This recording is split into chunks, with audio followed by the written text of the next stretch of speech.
Yeah. So yeah, go ahead and open it up. Don't open it. It's Gwyneth Paltrow said. Exactly. Don't you hate it when that happens? It's going to give me horrible self-care advice.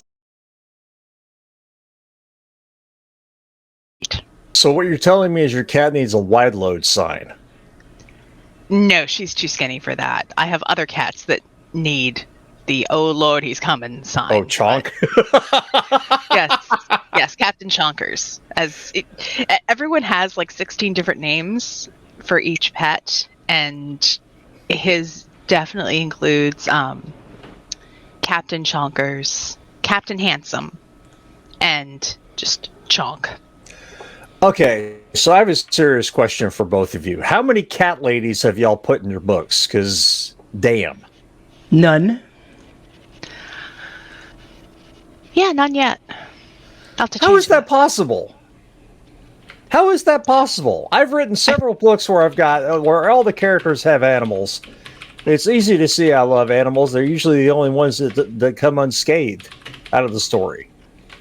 Well, except for one. Well, y'all don't write animals into your books. The hell's wrong with you? Are your characters so soulless that they don't need a companion? No, in some cases it doesn't make sense to have a pet, and then in others, well, in the magical girl fan fiction of years and years and probably decades now gone by, there was the prerequisite, animal familiar. So, what other kind of familiar would you have besides maybe Renfield? I don't know. I heard, by the way, that movie is really good. Okay. Whatever the you heard that from me. It is. Not just you. Not just you. I did hear that from another friend. So it wasn't just you. So maybe there is something to this diabolical comedy going on there. Animals are there to make the reader suffer. I completely disagree with that. I think animals are there. I put animals in there in one case as a plot device, but I think they show a lot about the character, how they interact with their animals, what their expectations of their animals are, and what their animals' expectations of them are. I think that just shows, especially for a character who we don't see interact with many people outside of their job. I think that's a very, very big way to connect with the character. And the animal doesn't have to be in danger. The animal doesn't have to be a plot device. The animal is simply part of the character. And in that way, it is a familiar, even if it's not an integral part of the story or follows the character around. The simple interaction tells us that is a portion of that character's soul on four legs. That's my way of looking at it. Now, if you kill the animal, you better have a goddamn good reason for doing it, like John Wick. I'm not even sure that you can have a good reason and get away with it. The only reason that John Wick gets away with it is because there is immediate and bloody payback. Oh yeah. Oh no. That's why I said there are exceptions, but like I said, also you better have a goddamn good reason for it. Yeah, this was years ago. I had a character that I was writing fan fiction alongside stuff that I was playing in an MMO. And part of her backstory was she had a dog. And there's a huge alien invasion, yada, yada, yada. She's ready to just screw you all and go back to her bunker. But I had the aliens kill the dog. So she literally has nothing left to live for. And she hauls ass and goes. Someone took it upon themselves, who was in the player group, to message me and say that I needed to retcon that the dog needed to be there. And how dare I? I'm like, this is my character. I understand that you like this aspect, but even in the sense of the game, there's no dog sidekick piece in the game that you're playing. It's not there. It's literally a figment of my imagination, part of the story for this character. And I was nearly guilt-tripped into retconning what I wrote. And I was like, this isn't your damn character. Back off. I got an email and I got comments on YouTube when I was running Gears Inferno. If you do anything to that cat or that dog, I'm unsubscribing and will never buy any of your books again. I was like, oh god.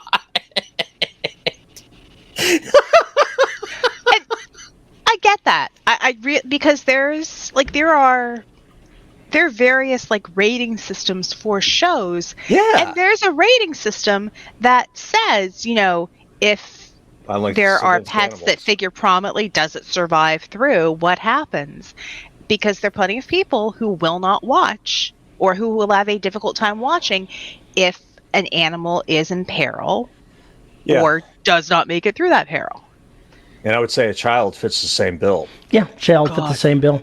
Yeah, I mean, that's another third rail that you have to treat very carefully. I have stopped books because they endangered children or implied that they were going to die off screen. I'm like, okay, we're done here. Yeah, I hated closet trees. That was one of that.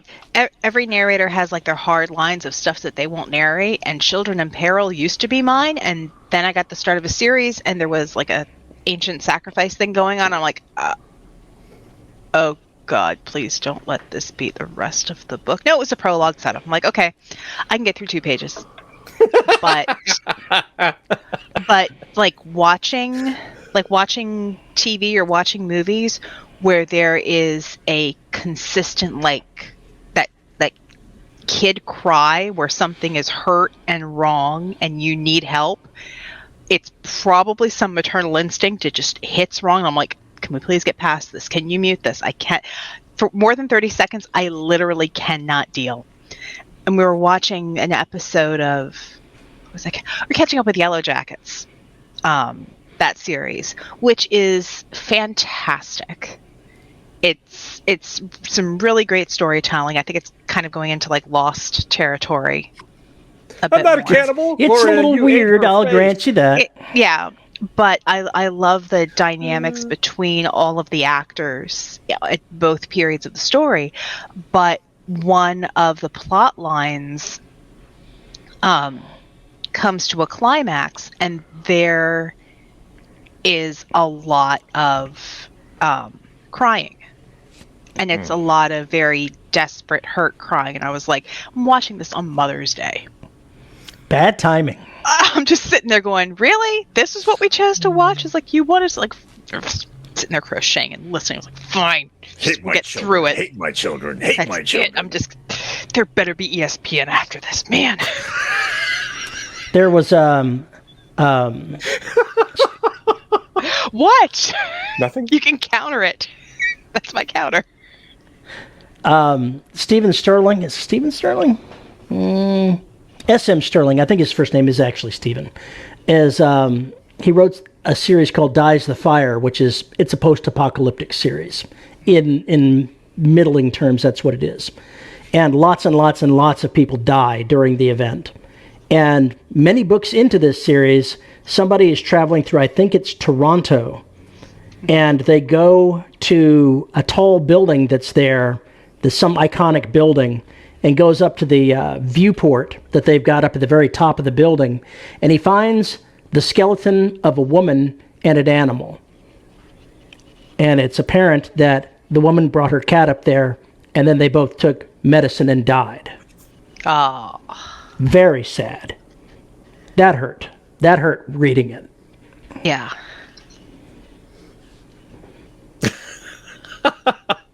Chat, you're so crazy. Always weird. William says readers get up to some weird parasocial things. Yes, they do. Yes, they do. We've all been victims of various comments from various subgroups of various things about various items over the years. Yep. How dare you remove this? How dare you add this? How dare you do this? How dare you not do this? And, even like years later, somebody will always pop up, man, I really miss so-and-so. I wish you hadn't offed them. Or, this story would have been so much better if, there was a character in Secret Old Chronicle that we wound up killing off in spectacular form, mind you. It was a true like superhero battle to the death. And I literally wrote everything except like the 2 sentences where the character actually bit it. And I made Misty write that, so I didn't have to take responsibility. Good plan. Yeah. But even to this day, there will still be people commenting, I really miss this character. I'm like, we had to cut things down. Really, Leo? Really? You don't understand. This cat has attacked him all through pre-show, and well, it's just continued. Continued. It's like, this is too much talking. Dad's pets me. It's very sad. Well, it's a good place for me to say howdy, folks, and welcome to another episode of the Dead Robot Society. I'm Paul E. Cooley, joining me again, as always, nearly always when I'm here anyway, Veronica Jaguar and Mr. Terry, he's got a derpy cat mixin'. Oh my Leo God. says hello. That is a photogenic animal. Big trouble. That is a cozy. That's a perfect like author picture right there. Just the upside down cat. It's like, oh, I was here with Dad. It's better with the derpy eyes. Yes. I've been saying derpy a lot lately, but that's because my dog, the new dog, is just whoa. Derpy is. I just started calling her the derp or the derpster. It's just bad. So she has orange cat tendencies. No, she's intelligent and derpy. That's the problem. Oh, kindred soul. You might be onto something there. So I guess I'm starting up. I'm still potty training this new dog. We're getting there, but she's starting to get run of the place and causing trouble, and I have to walk her at least twice a day, or else there's going to be hell to pay, kind of deal. So we're slowly seeing movement on the shadow front as far as he might actually be willing to be friends instead of just threatening to kick our ass 24/7. Oh, so he could have a co-conspirator, not. Yeah, he's been doing that thing where he walks out there in the hallway, and if she runs away, he starts crying at her like, "Come back here." So it's I don't know what's going on. Don't be scared. It's only posturing. Come back and let me posture some more. Yeah, exactly. It's only me with my razor sharp claws. Don't be afraid. I didn't mean it. Please come back. Come back. So apart from that, been struggling through Neptune Scars. Holy shit, that book's done, Paul. Proxima Ghosts and starting up again on track 9. So I'm just kind of bouncing between the 2 books as necessary until one catches fire, which will probably be 5,000 words from now, and then all hell will break loose, and I'll be stuck again, zooming through one book while another book languishes, because that's how things go. But I'll be okay with that, because I want to put another book in the backlog. But if I get 3 or 4 books in the backlog continuously, I'll be so happy. So happy! But I doubt that's going to happen. So that's what's going on in my world. V, what the hell's up with you? Oh, let's see. The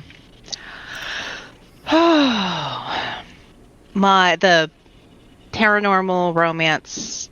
Paranormal women's fiction. Totally different.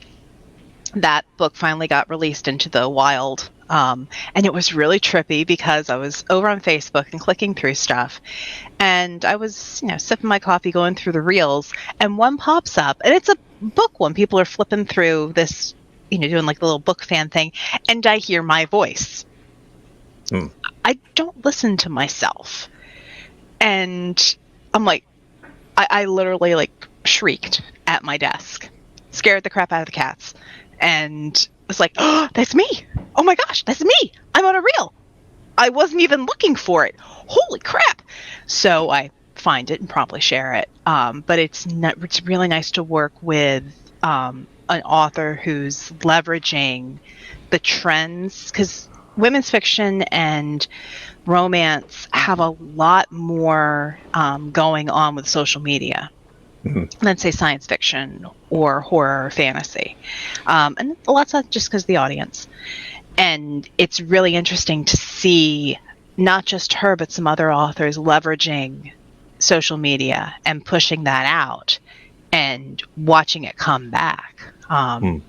So that's kind of cool. I'm halfway through the third version of the outline for my own stuff I'm working on, because I wrote all the questions and I hand wrote the answers, and now I'm typing up all the answers to go into Scrivener and flesh out each scene, so then I can probably after that share it with the person who said she would look at it, and then I'll start writing.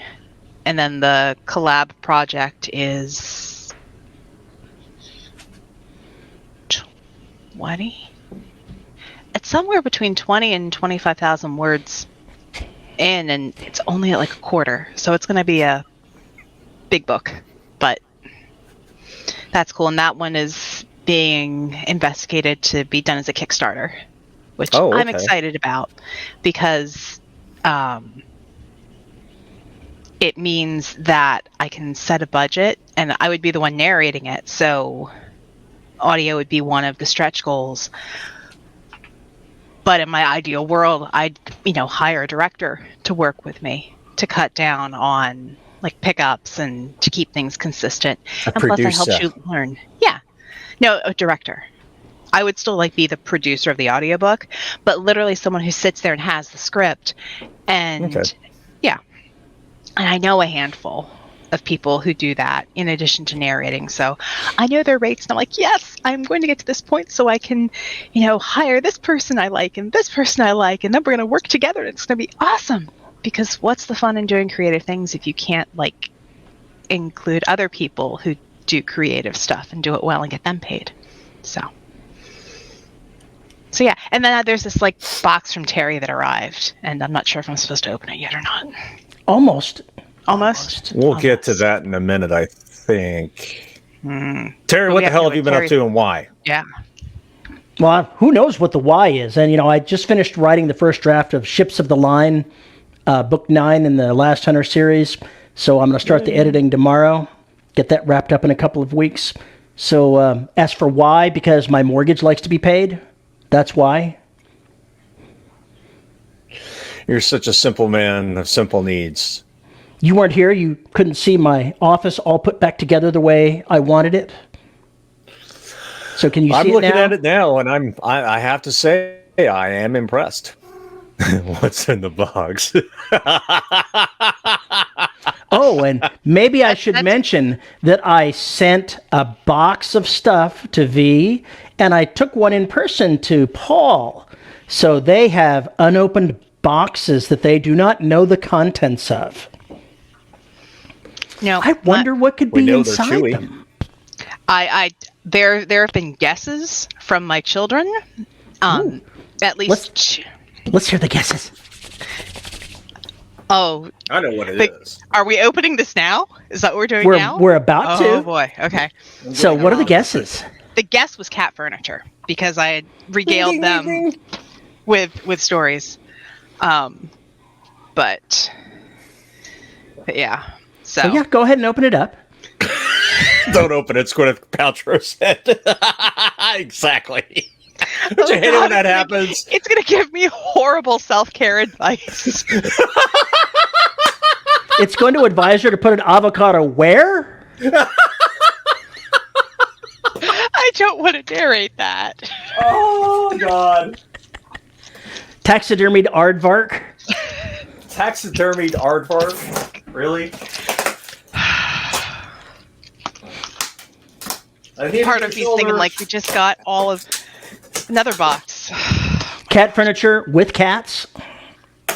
Well, you did warn us there could be a cat in the box. See, I ruled that out because my cats didn't hiss at it. They just kind of sniffed. All right. Yeah, lots of packing materials of various kinds in there. Oh, dear God. Yep. I knew it. Possum dolls. There's a winning one. Possum dolls. Yep. This is cat furniture. This looks like it could be something for a cat. It's got all string and shit. Wow, we both picked up the same piece.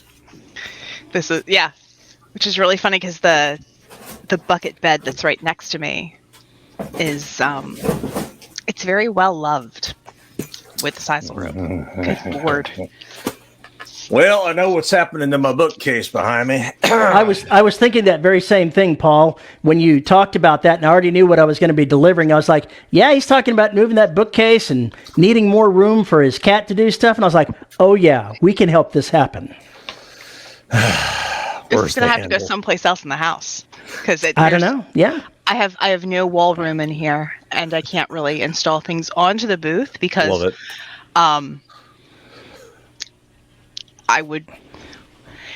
It's not that I would worry so much about the noise. It's that they tip it over? No, oh God, no, that sucker's double walled and everything else, and that there's French Canadian built. It will last the apocalypse. But there's just not a lot of wall space. But there's a whole bunch other places. Well, Shadow and I thank you, Terry. We thank you for that. You're welcome. Let me explain why these came along, because my wife, when she went on capitalism, unabated, rampant capitalism. When she went on her unabated shopping spree for cat furniture, the intention was to get it all from the same person. And these two sets she inadvertently ordered from someone else. And I'm like, well, where am I going to put them up in the house? They're good looking, but they don't look like the other stuff that we have. So what am I going to do? And I said, I believe I know two people that have cats that might be able to use this, and I can make a gift of them. Yes. Thank you. This just means that there's going to be more chaos behind me than ever. But maybe they'll keep him from sitting on top of the Mac Mini, which could be a good thing. Except I might miss him. I might. That's indeed what you were watching. Unboxing cat furniture. That is correct, Brett. This is what you've been reduced to for entertainment. Yeah. There's a writer's strike going on after all.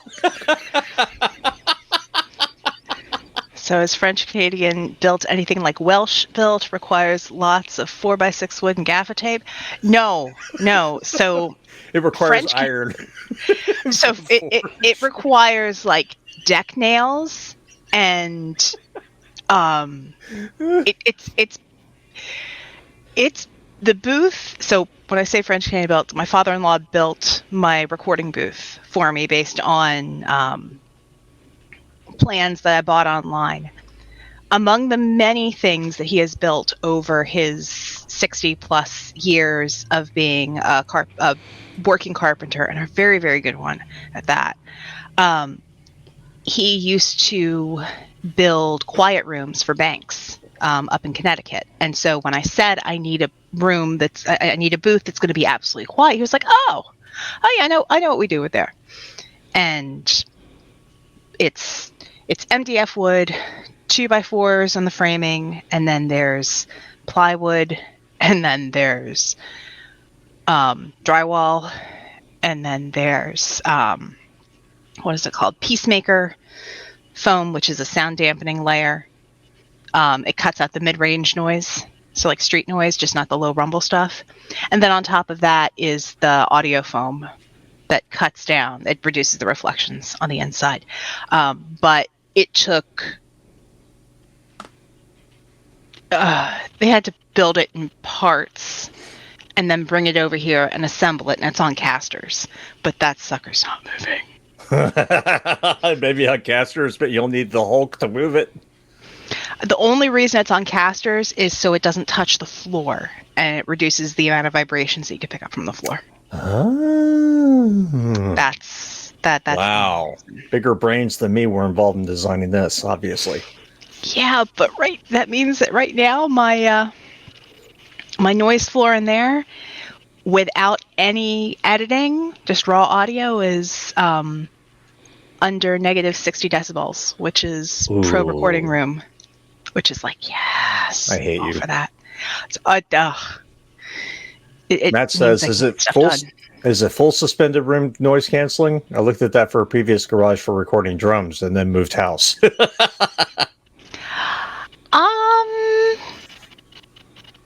I don't know if it counts. I think in that case you would have I don't know. Quiet, cool air supply. No, I stop after 30 minutes. Otherwise, I get lightheaded.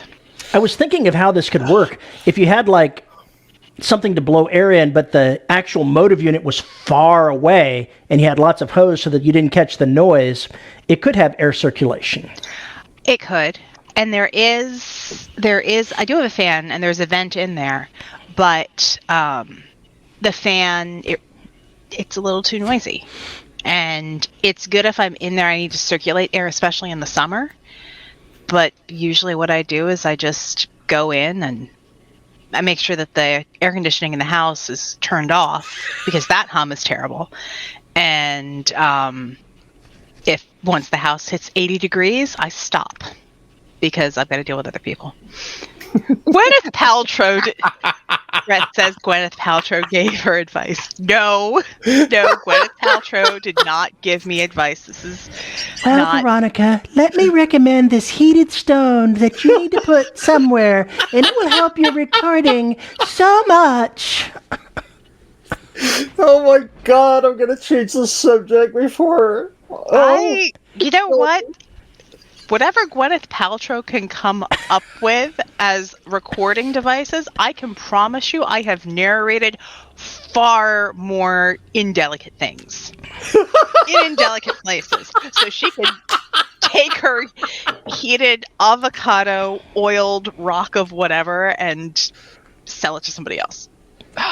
Steam machine. What is that? There's a name to whatever it is that she sells, and I can't remember what it is, but I remember it's really funny. Now I'm going to have to look it up. Oh, God. When did Gwyneth Brett, this is your fault. I'm just saying, it's your fault. we blame Brett. Matt says you can blow air through multiple thin layers of foam, but for recording vocals, it's still picked up with a good mic. Although the NVIDIA noise canceling isn't bad. Yeah, I've been looking at that. But I think I actually cut most of that stuff off with the filtering I've got working. I know when things are bad, but when things are good. So I just wish I had an isolation booth for days like now of next week when they're rebuilding my neighbor's roof. There we go. She sells vagina scented candles. No. But she does. I don't have to say no. She actually does. You know what? Just because you can make a candle with a certain scent does not mean it needs to be sold. And Goop. Goop was the name of her company. I was looking that up, and then I saw the other one like, oh, I did not know that. Allow me to pass that information along. I love your response. No. That was perfect.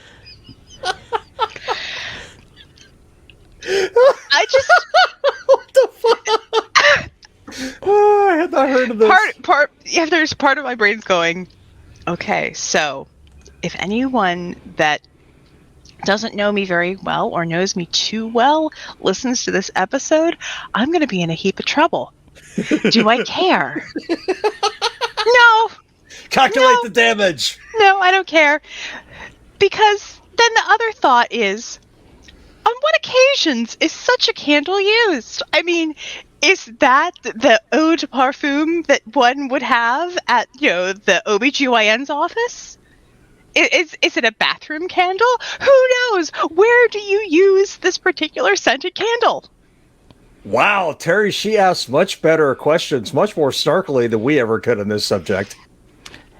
Finally, the mask has been ripped free and the real Veronica has appeared.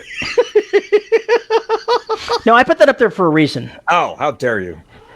Matt says, yeah, you have to be careful. Why he has careful in air quotes, I'm not probably sure, using it. Otherwise, it gives an odd quality to the sound.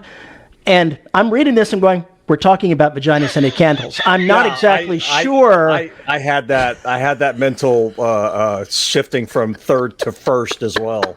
I was accelerating in the third gear, headed for fourth, and then downshifted into first.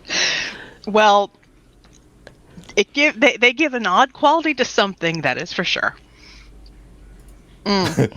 Uncle Chuck says, I worked in a building with a chemist who designed scents and epoxy solvents. He would totally be involved in that if he were still alive. So in a lot of these cases where you've got someone who's creating something that is... You keep getting Gwyneth Paltrow out of my house! God damn it! Sorry, V. What I was going to say is that usually when you've got, a scent, an aroma, a taste being created, you wind up having focus groups of people to make sure that, what you're advertising is what they're experiencing. How? I mean, who, not that I'm saying that it couldn't be a useful talent somewhere, but who are the people who are going to sniff that candle and go, wait a second. Not quite right. Let me go with number 2. This smells so familiar. What is this? Oh yeah, I know what this is. The Senate candles buy with baked cookies for open houses. So if you got bachelors moving into the pad, I think you know which one you're going to choose. Maybe she sells them to frat parties. Wow. Oh my gosh. You gotta compare it to the control. Giving a lot of credit to frat houses. Thank you, Tony. I love that. Because, I know. Light it with a flashlight. Yeah, I said it. Wow. Oh yes, another cat. Oh God. It's not another cat. It's the same cat. And his bed. I don't know how to segue us out of this. I really don't. Well, Paul, maybe if you would suggest a different scent of candle, we could get out of this. Oh, my God. Maybe we could have a Leo-scented candle. So since we're talking about... Go ahead. What were you going to say? Inquiring minds want to know. If it's one of Gwyneth's candles versus a Leo candle.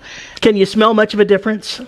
They're both, after all, the same thing, right? Yes, I'm trying to go. All three of us are trying to stay away from the P word and having a really difficult time with it. She should have named her company something different if she's going to sell vagina-scented candles. She should have called it Twat. Instead of Goop, you're going to go with a different 4-letter word. Maybe you should have went with that one. Which, by the way, that's not a word I typically use, but in her case, I might use it. Goop just does not sound like appetizing, like they would make something I want to purchase. It's something I use for sealing busted toilet fixtures. Okay, Paul, I got to tell you, you're not getting us out of this. You're not working hard enough. You need to try something else. Wow. Matt, you really had to go there. This entire conversation smells a bit fishy to me. Dude, what the fuck? All right, I'm pulling a ripcord. I had a title for this fucking episode. It's AI Seances, Bad Haircuts, and Surprises. We already got through the surprises. The bad haircut's obvious, although I like it. There's no back anymore. It's lovely. So, AI Seances. By all means, tell us more about this. I'm going to post a link to the article in the Discord. But in essence, what it comes down to is they've got an LLM, and they've got it set up to basically be a sympathetic ear that pretends to be a dead relative. And it will pick up hints. It reminds me of Eliza back from the 90s. Do you remember that? Maybe even the 80s. Well, he says Goop is like spackle for the nethers. No, and You're thinking of Boudreaux's butt paste, which is which is actually useful. It is. No, they sell it in great. the baby care aisle for diaper rash. So yeah, but no, I don't recall any like Eliza thing.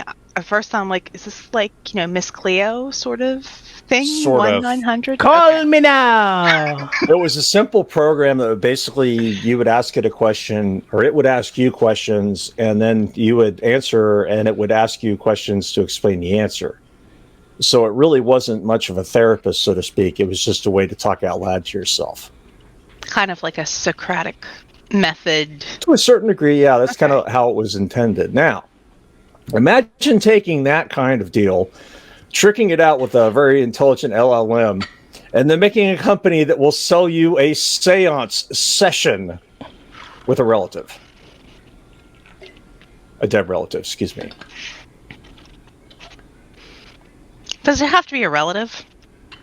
That's how they're posturing it. I'm assuming it could be a dead friend. The point is, whoever you're talking to is supposedly deceased. Oh, I mean, I'd go straight for enemies. If I'm going to have a seance, I want it to be Liberace. That's who I want the seance with. Okay, so now we brought up an interesting point of view, which is fuck talking to the dead relatives. I want to talk to people that didn't exist, are dead, or that I've conjured up from my imagination. Liberace is not from my imagination. I put him there at the front. People that are dead. Are you trying to tell me Liberace's still running around? He should Elvis? be. Sadly, no. Oh, God. Sadly, no. But I mean... No. So listeners, who would be the most exciting seance your AI could provide for you? Who would it be? Dear God. Actually, I'm scared. Really, Tony? Let's do a seance with Alan Turing. They do a seance with Harry Houdini. Boy, would he be fucking confused. Oh my God. Point is,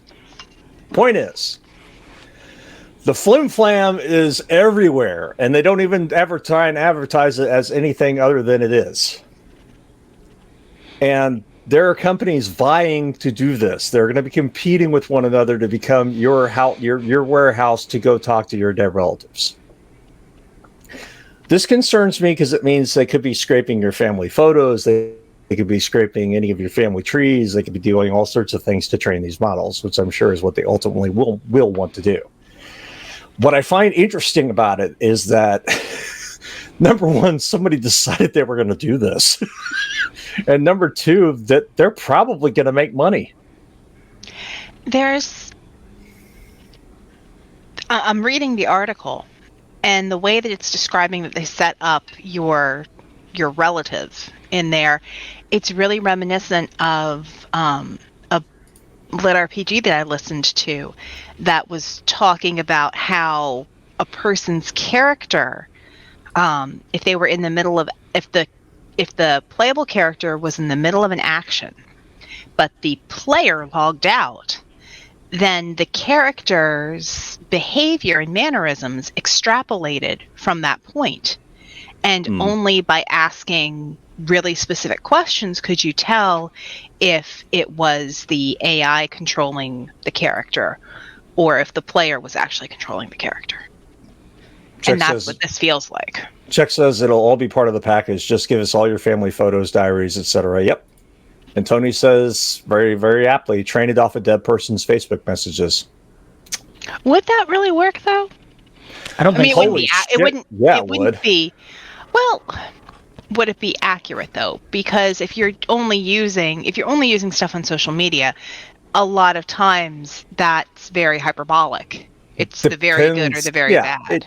But it's going to be anyway, and it kind of depends on what kind of poster the person was anyway, right? True. If there's somebody who is always posting sarcasm and satire, then you building a profile out of that just from messages and posts would be rather difficult to do. So Tony says this was a Black Mirror episode, wasn't it? It was to a certain degree, but there were more tricks to it, I think. Oh, and then the math asks the question, okay, so would you allow someone to scrape your data while still alive to leave for other people to speak to you after you're gone? Nope. That is an interesting question. That is a very interesting question. I want to leave my organs behind in case somebody has use for them, although why any part of my body would still be salvageable is unknown to me. But the point is, I'm okay with that. Leaving my personality behind, leaving my stuff to be trained for an AI, leaving it for that specific purpose, that I kind of have a problem with. That is not something I want to participate in. Great, so my digital ghost will talk about vagina candles. We're not going to be able to escape from that. No. Clearly, we are not. Thank you so much. Tony says he was thinking of their DMs. Oh, God, that'd be even worse. That would be even worse. Oh, my God. That would be eye-opening. Imagine, scraping someone's personality only through their DMs, and then, immediately someone who thought that they had a nice, pleasant young man, and then immediately it starts asking for dick pics. I mean, it could be a problem. Antoine says, do you think we have enough letters from people like Poe or Lovecraft to make a good replicant? No. And I'll tell you why. Because the amount of data you actually need is surprisingly huge. And there's just not enough. I don't think there's just enough stuff from those two folks. I honestly think Stephen King and a couple of others may have enough material for something to happen, but I think there's a dearth of material in other cases. It's just not enough. Lovecraft didn't live long enough. Yeah, you have to have someone who, kept diaries, kept personal writings, not just fiction and storytelling, everything, and essays, but they'd have to talk, about themselves, about their day, about their interactions. My take on this is I wouldn't, but I'm still caught up in the, AI doesn't get my voice, AI doesn't get my words. Right. But if it were to train off of 35 years of emails, 35 years of correspondence. There you go. You've got your seance going. As per my last message. The first line is, this could have been an email. The seance. This seance could have been an email. Oh, shit. I could see that scene. Okay. Or it's like, if I'd been alive, I would have quit 10 years earlier. This is bullshit. Yeah, that'd be a great lead-in line. This is bullshit. Yeah. William says, don't let the Lovecraft AI into the wild, for God's sake. Yeah, no shit. God, Chuck, he will awaken the star topology of the network is right. Gosh, we've traveled a ways. Star topology. I haven't thought about that for a while. Wow.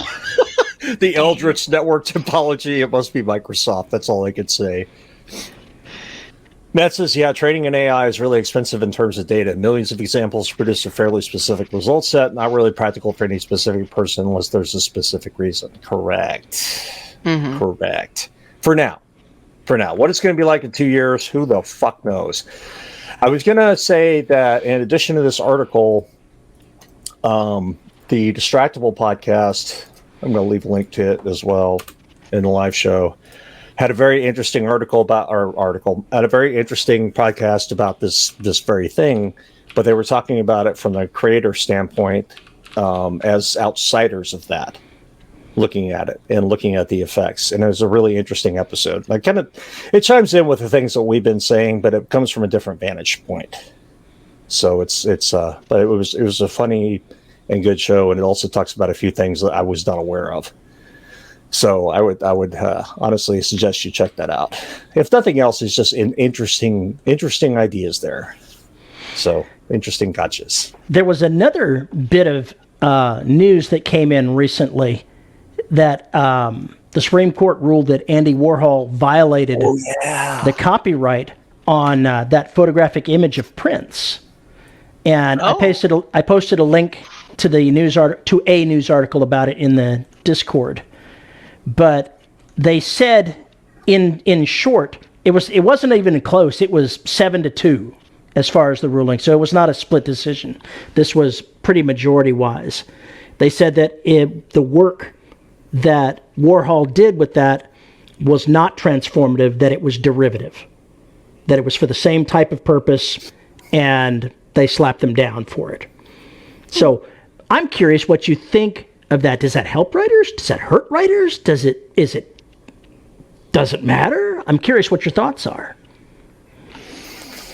I have not dug into the legalities of what all this means yet, because I don't think I haven't seen a legal analysis of what this is going to mean. Because let me explain what it was for those that don't know. I should have done that.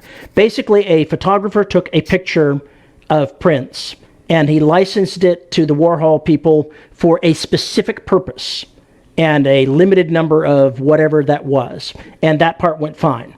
But then the Warhol Foundation, after Warhol was gone, created a new variant of it that was not part of the original deal and tried to claim that it was fair use because it was a so-called transformative work. And they're saying that, changing the colors and making it look a little bit more artsy made it transformative as opposed to derivative. And that's the real splitting point. Is something derivative or is it transformative? And I'm wondering, them narrowing down what fair use... This doesn't really narrow down fair use. They're saying that that is not transformative. Correct. And I'm wondering, I personally think that may help writers, but who knows? Like I was saying, I don't know what all the ancillary and adjacent legal things are that come out of that. I mean, I read what it was, what the crux of the matter was, and why the justices went against it. And even if you read the dissenting appeal or the dissenting opinion, rather, I think they're also kind of confused because we're at this. Yeah, like William says, fair use is damn prickly, always has been. That is absolutely correct. So basically, you're asking me to rule on something that is so specific on a case-by-case basis that trying to make a generality for it, a generalization, is impossible. It's like the old question, what is porn? I know it when I see it. If you can't narrow it down any more than that, then you're going to have problems with it. And this is the issue that you get into with any kind of fair use or any of those doctrines, is it is so... Lawyers can sit there and argue about it. We can argue about it all day long. Bottom line is, until somebody sues somebody, who the fuck knows if you've got fair use or not. In the Warhol situation, I think I agree with the court for once. And I think that it does... My only question and concern is whether or not that this is going to be used as a bludgeoning tool to go after people who are writing something that is similar to a work. And then we have to split hairs over what similar means. Well, in this case, they took an existing image and changed it. So it's it's not even a matter of similar. It's they took something existent and then changed it. And companies are going to do what companies do. Sure. And they'll abuse individual creators as much as they can get away with. So I personally think that anything that throws up a red flag and says you may be sued may slow a little bit of it. Yeah, the court's ruling on the Ed Sheeran case went the other direction.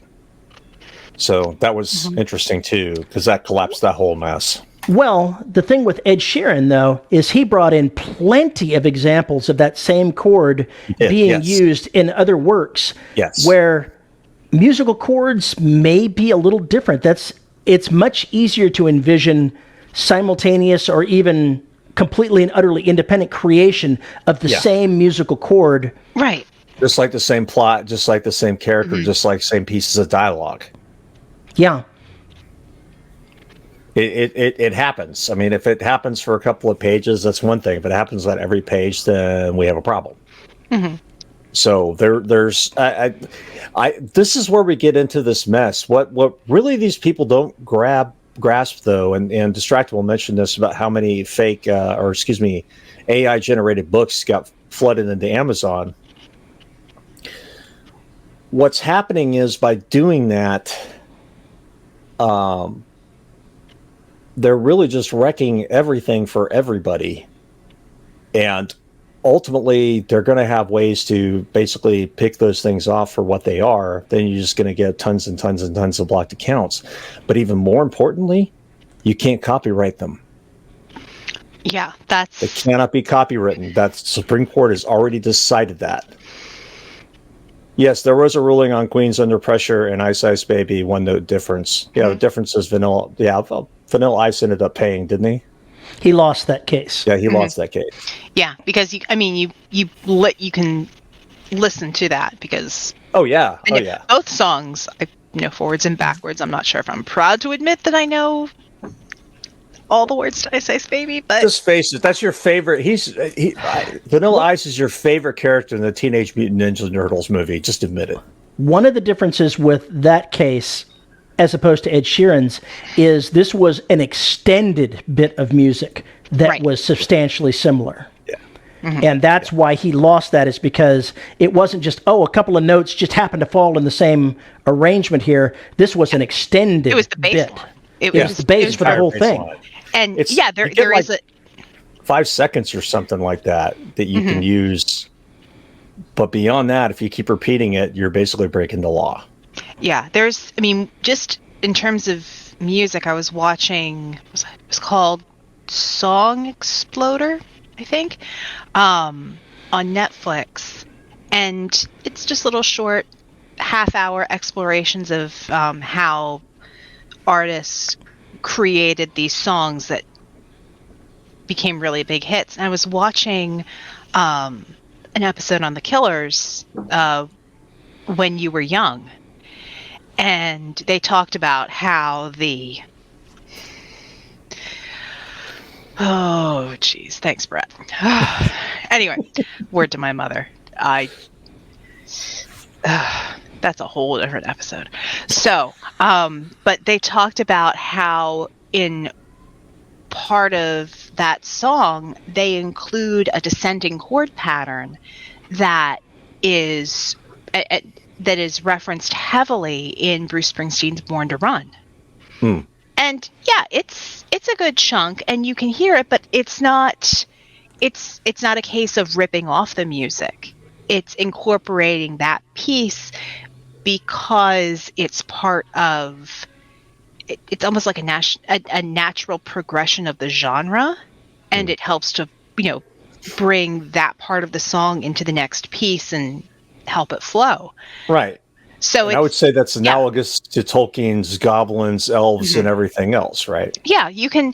There's. It's not. It doesn't fall under fair use, but there's certain pieces that get incorporated in order to. I don't want to say meet the definition because you don't really have a definition of art, but for it to be dropped in the right bucket. Okay. Certain things have to happen in horror, certain things have to happen in romance, and like, oh no, you had them have a happy ending. You can't do that. That's copyrighted. No, it's not. It's just standard. Look, I have the patent on bad endings. Okay, on the happy endings. I've got the patent. You can't cliffhanger this. That's my cliffhangering. Yeah, no, it doesn't. It doesn't work like that. Yeah, but it's. I think with authors, it definitely protects them from derivative works. Because you can only file off the serial number so much before, you go and create something entirely new. Sorry, I have teenagers running. Okay. Came home from work, changed, is going to gym. Okay. Her derpiness has arrived behind the door, so we'll see how long it takes derpiness to come in here. I posted a link in the Discord of a song that I heard from Ren on YouTube. And it is an amazing story about the conflict between art and I'm not sure what. It's the internal conflict of creation in an artist, maybe taken to a little bit of an extreme, but it's a beautiful song and a beautiful performance, and I just wanted to make sure that got shared with you.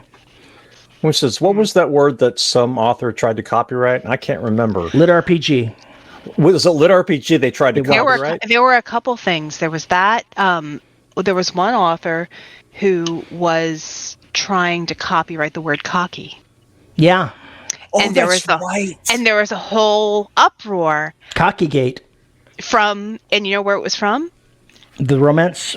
No, well, no, the supporting bit that said you can't do that was from the University of South Carolina, because their mascot is a gamecock, and his name is Cocky. Which, I'm sorry, I will respect everyone's right to have a mascot, but a rooster is kind of stupid.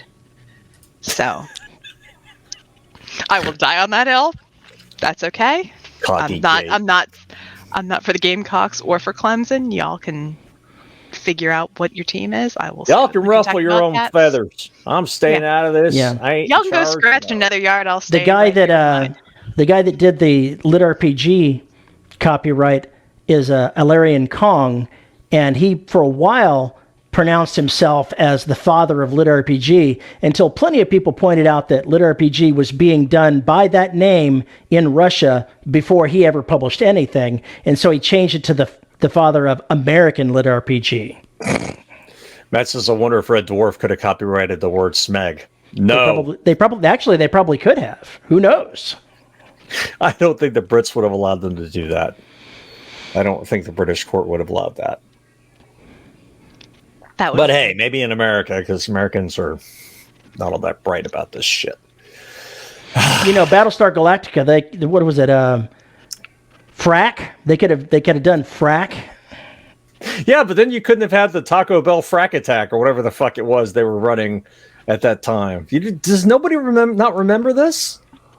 Maybe it was just an SNL skit about the Taco Bell frack attack or something like that. It was like a meal deal to celebrate the one of the seasons coming out. Does nobody else remember this? When was it? This was years and years ago. This has been in 2000s, 2010s. Yeah, no. We like to pretend, kind of like how we pretend that, Canadians are nicer than we are. Yeah, it's all lies. It actually the Lit RPG may have been a trademark issue rather than a copyright issue, because one called Chuck pointed that out, and he's correct. I think it was actually trademark now that I think about it. Not just Scrolls, but also the Space Marines.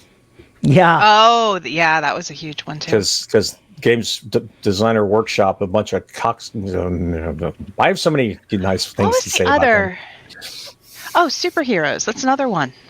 Warhammer 40K, they're the ones that bitched about the Space Marines. That's what I'm talking about. Yep. They're kind of dicks. They're kind of really big dicks. Yeah, they're huge dicks. I wonder if, it seems like it would make a lot more sense to have, penis-scented candles. Man, they're the right shape and everything. You could have the whole melting thing. I just don't understand it. How did we... One? I bet you can find some. Probably. If you have a comment about penises, you can send an email to show@deathrobotsociety.com. You can find us. I'm totally going to fuck this up. You can find me on Mastodon at Paul _ Find him and his penis on Mastodon. At vyrse.social. Fuck off, Terry. You can find us Facebook at Listener, the Death Robot Society Facebook group where Terry wrangles all the madness. If you're still watching, why? You can find us on YouTube at youtube.com/DRS Podcast. And if you'd like to support the show, you can find us at patreon.com/DRS Podcast and buymeacoffee.com/DRS Podcast. Where for as little as $1 a month, you get access to exclusive stuff like DRS After Dark, where apparently penises might feature prominently based on the track record so far. How did it go from AI to penises? Ask the asshole who's below me. I don't want that combination right now. And at the $10 level, you get your penis read. And our $10 vaginas, penises, and assholes. It's the trifecta. Tony L. Joy, Lisa Slack, Isabel Cushy, and Tim Niederreiter. Thank you to all of our patrons for making this show possible. We don't know why, though. We really don't. Somehow, I think we actually stayed on topic. I don't remember putting penises in the topic of this. What's in the box? And now we have to talk about our caffeine addiction, which is probably why we're so goddamn loopy. And we get all our caffeine from corpsecoffee.com. Visit corpsecoffee.com. Check out their array of boutique teas, their copies of wonderfully weird webcomic. Visit corpsecoffee.com and get the dead in your cup. I'm fucking done here. Come and talk to us in After Dark, where Paul will explain how he got the nickname Shorty. I'm ending it now. Bye.